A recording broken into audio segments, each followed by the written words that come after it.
name is Connie McDaniel. I am, Danny McDaniel is my son, and you know what, before 2016 I would never have imagined being standing up here, because I wasn't one of those who would have ignored, but I would have been one of those who would have said not me, especially coming from a very small town in Kansas. We have a little bit of a different situation than most people does, because we actually started out going to court just trying to get what my son had been doing for 7 years down on paper. We didn't want nothing. We didn't want no child support, no nothing. And because of her mother, my granddaughter was taken away from us, and it ended up being that the judge had the nerve to actually say it was basically out of, we loved her too much. Could not find anything wrong with my son except for us loving her. How can a system be there when we went to them for years asking for help, from the school to the police station to the welfare or the DCF, and nobody is hearing this child for this entire time, ever since she's been able to say it for herself. You got an extension? This is my granddaughter's little puppy dog that she got her last year of her competition dance, which was 2 years ago. It was court ordered for my granddaughter to stay in dance. Her mother alienated her so badly in the first month, telling her between, yeah, you're going to get to be in it, you're going to be able to be on the competition team, and then she'd take it away. 2 weeks into school, she said, you can't be in competition dance because your grades aren't good enough. My granddaughter is 7 years old, and she's in second grade. It's charging, so don't worry about it. Now, 2 weeks into school, has anybody got any idea what your grades would be? So it'll be okay. You sure? It might. They made her mom made her stay the entire summer inside of that school from 8 till 5:30 doing an after-school reading program. My granddaughter does have a speech impairment, a very small one, and it hurts when she reads to others that doesn't pay attention. It isn't that she doesn't know how to read, it's they don't know how to listen. Back to the same system of the school's not paying enough attention, because in our little town, they told us flat out, what goes on at home doesn't have anything to do with what goes on at school, so we can't help you, and that we've been hearing that for over 3 years. The entire system is messed up to where it needs to be fixed in many manners. And everybody needs to wake up, because like I said, we never said it would happen to us neither. My granddaughter's pictures was on the boards that he took off with. And these pictures are her last year competition pictures. Flip them around, Danny. And it shows a very happy girl. And my little granddaughter comes over, we get her every other weekend. And she cries. She begs not to have to go home. She has gotten so bad that she hates her mother. A little girl who was begging before all this occurred, just for a little bit of her mother's attention. And now she has nothing, because they ripped her away from the one family that loved her enough to try and even help her mother, because she has 2 other kids, and we loved them just like they were our own grandkids. But because she wanted to be in control, and that's what it came down to. My granddaughter was labeled a time clock, because she said that Danny was getting more time than she was. She worked. My son is disabled. What is time? I worked when my kids were being raised. Not all the time, but I did work. And I'll tell you what, time with your kids become those little precious moments that you get.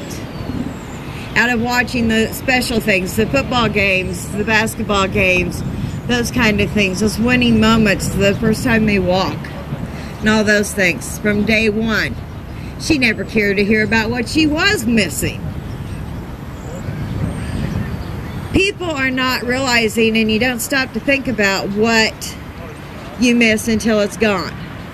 Well, I knew what I was missing long ago. Every time she'd have to go back to her mom's, and I would hear about the horrors that would go on. According to laws, you can't even have sex in front of your kids as long as they don't watch. Because that's been brought up too. It's powerful things where the law can decide, but yet, where do we get our choices? And who has the right to punish a father who loved his daughter, who made $733, and between him and his brother and grandparents made it work so much that we paid to have her in competition dance because my granddaughter worked so hard for it. She cries and just says, I want it to be back the way it was every 3 days. I just want it back. And she says, I want to dance. She's writing a book at school. And the book, it's for one of her classes. And it is written about, I want to be a dancer teacher when I grow up for kids like me, who's been taken away from. My granddaughter is nothing like she was. That happy, bubbly girl is very distant. She doesn't like to talk to her dad, hardly at all. It's getting fewer and fewer. And she asked us just a couple weeks ago, she said, well, basically she told us, she said, you guys aren't trying hard enough because there's nothing happening and I'm still stuck over there. Yeah. She just doesn't get to see how much I cry, or her dad cries. It's not right. Nobody who wants to see their kids should ever be kept away, whether it's even through a phone call, a letter, or anything. Everybody deserves the right to be able to contact their children and love them. Love comes in many fashions. And it only takes one thing. Just one hug and one piece of love. So everybody, including Mr. Donald Trump, you want it, you got it, let's make it happen and bring our children home. Amen. Woo! I'm not one to really speak on public or anything else, but... Okay, is that close enough? I'm not one to really speak in public, and plus I have a scratchy throat because I've been up for all weekend long, but I'm going to give this a shot. We were on our way over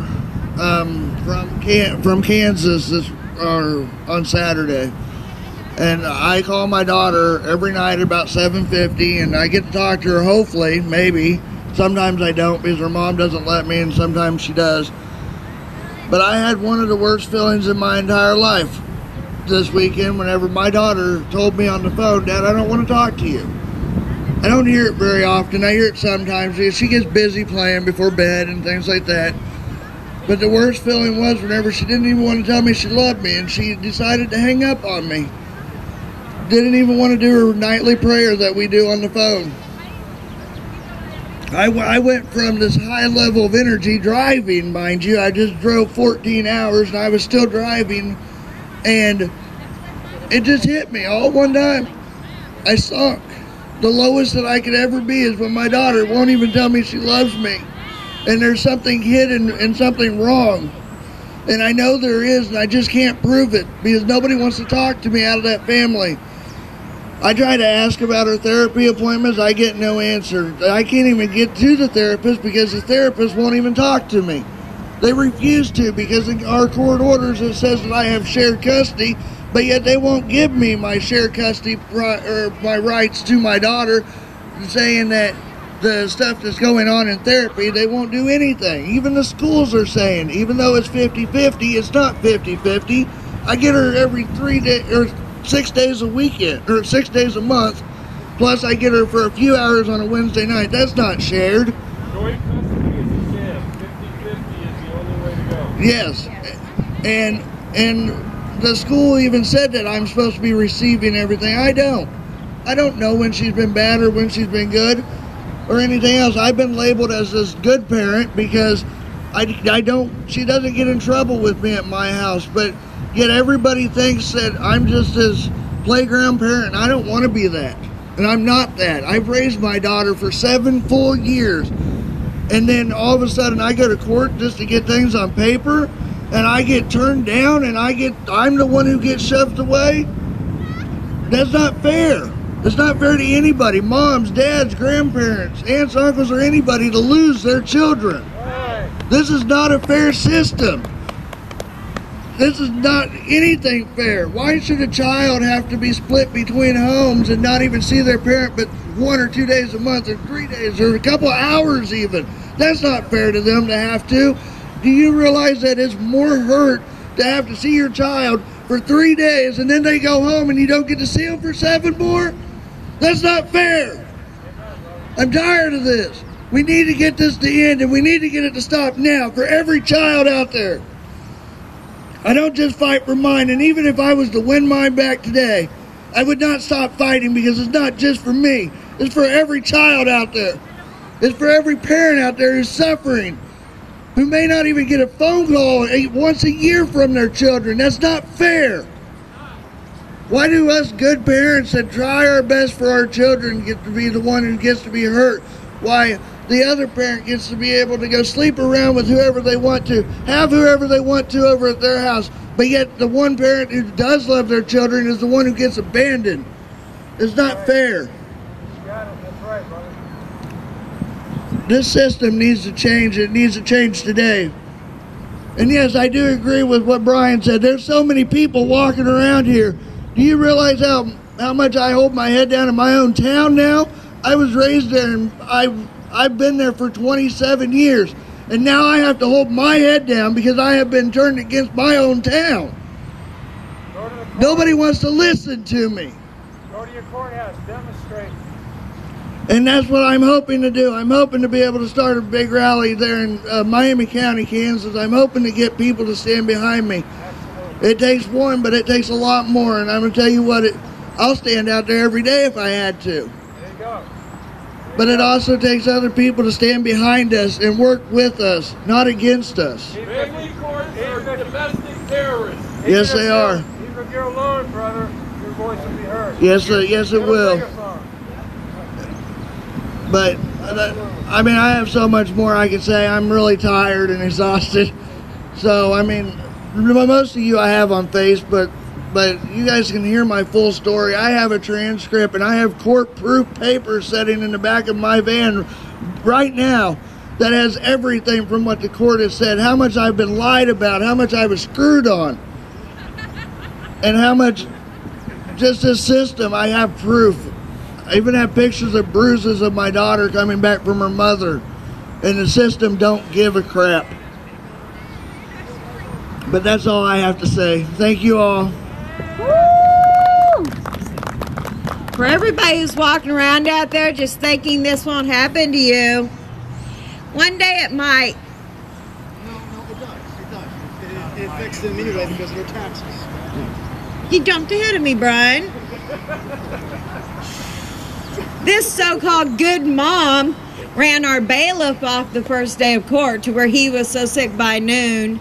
And he'd been sitting in on many cases, I'm sure, before, but he was too sick, he wasn't going back up. And this so-called good mom caused fraud because she defrauded our welfare system for the aid she was receiving.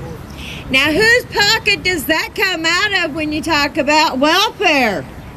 When all you guys out there are the ones paying in the taxes for it.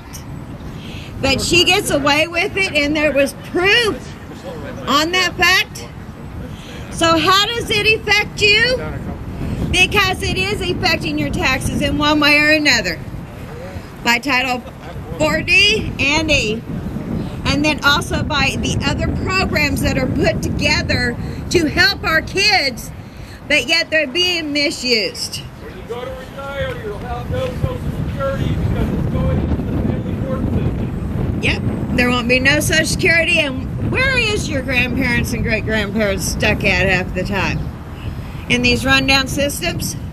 Quit using the system to pocket people's, lining pockets of people, and use it to improve what our grandparents have put forward to us. And be some honorable people with some dignity. That's what this country needs to learn, is we still have dignity. That's what made America proud to live in.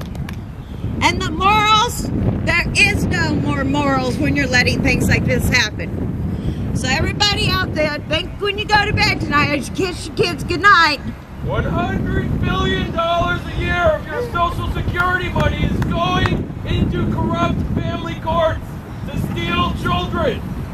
And exactly when will it be you or your money. child?